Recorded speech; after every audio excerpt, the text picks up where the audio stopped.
बच्चों, आप सभी ने एक फार्मूला देखा होगा, A plus B whole square equal to A square plus B square plus two A B. आइए इस फार्मूले को आज हम लोग ज्योमेट्री की हेल्प से सॉल्व करते हैं। इसके लिए हम लोगों ने एक स्क्वायर ड्रॉ किया है। ये पूरा एक स्क्वायर है जिसकी length A B, B D, C D, A C सब इक्वल है। और इन लेंथ को हमने दो पार्ट में डिवाइड कर रखा है, एक स्मॉल ए और एक स्मॉल बी। यानी कि अगर हम ए बी लेंथ की बात करेंगे बेटा, तो ये पूरी ए प्लस बी हो जाएगी, सेम एज इधर की भी पूरी लेंथ ए प्लस बी हो जाएगी। और ये वाली पूरी लेंथ ए प्लस बी होगी। जिन बच्चों को नहीं समझ में आ रहा है कि ए प्लस बी कहाँ से आ गया, उनको हम बता दे रहे हैं कि अगर अगर एक सी डी लेंथ ले लिया जाए और सी से यहाँ तक की डिस्टेंस बेटा स्मॉल ए है और यहाँ से यहाँ तक की डिस्टेंस स्मॉल बी है, तो बताओ पूरी डिस्टेंस क्या हो जाएगी, ए प्लस बी। इसीलिए सारी लेंथ ए प्लस बी आपको दिख रही है यहाँ पर।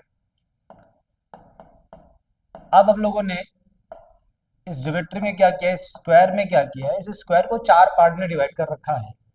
एक पार्ट ये है, एक पार्ट ये, एक पार्ट ये, और इसका नाम मैंने दे रखा है first part, second part, third part और फोर्थ पार्ट। अगर हम फर्स्ट पार्ट की बात करें तो बेटा यहाँ से यहाँ तक की लेंथ ए है और यहाँ से यहाँ तक की लेंथ ए है, यहाँ से यहाँ भी लेंथ ए है और यहाँ से यहाँ भी लेंथ ए है।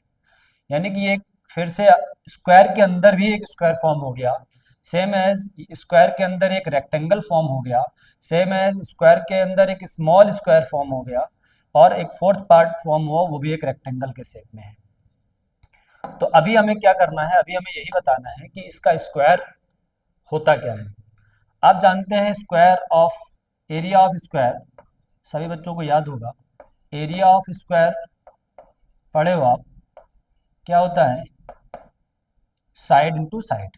सभी बच्चों को आता है।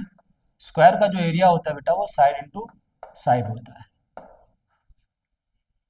हिंदी में अगर कहें तो वर्ग का क्षेत्रफल, वर्ग का क्षेत्रफल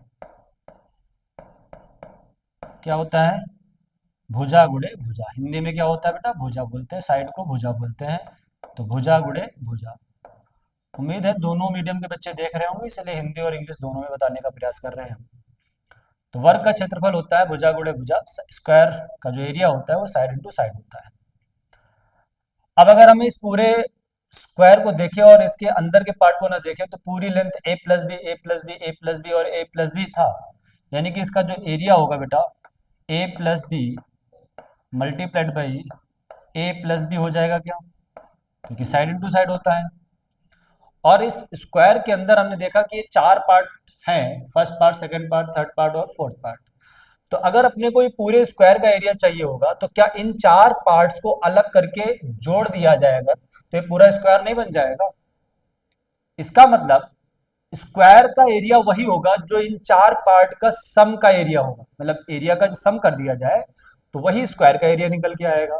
तो हम लोगों ने वही किया है कि फर्स्ट पार्ट का अगर हम एरिया निकालना चाहते हैं, तो area of first part plus area of second part plus area of third part plus area of fourth part, इन चारों पार्ट के एरियाज को ऐड कर दें तो एरिया निकाल लीजिए। इसका एरिया होता है बेटा साइड इंटू साइड, यानी कि ए स्क्वायर हो जाएगा। इसका एरिया निकालना है सेकंड पार्ट का, तो ये रेक्टेंगल शेप में है, तो इसका एरिया क्या होता है बेटा, length into breadth, it means A into B. फिर थर्ड पार्ट का एरिया चाहिए तो स्क्वायर के फॉर्म में है, तो इसका एरिया हो जाएगा B into B, it means B square. Fourth part एक रेक्टेंगल के शेप में है, इसका एरिया होगा length into breadth, it means A into B. बस A plus B multiplied by A plus B हमारे पास आ जाएगा A plus B whole square, और ये हो जाएगा A square plus B square. A B और ए बी जुड़ करके 2 टाइम ए बी हो जाएगा।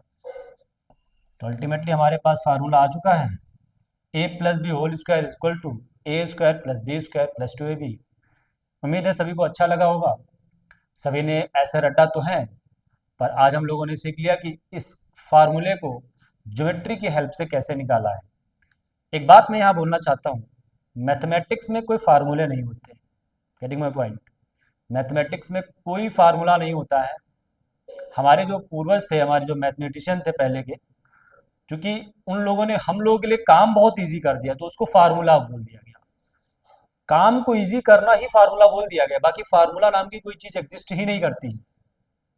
समझ रहे हैं बात आप? है ना, ये कोई फार्मूला नहीं है।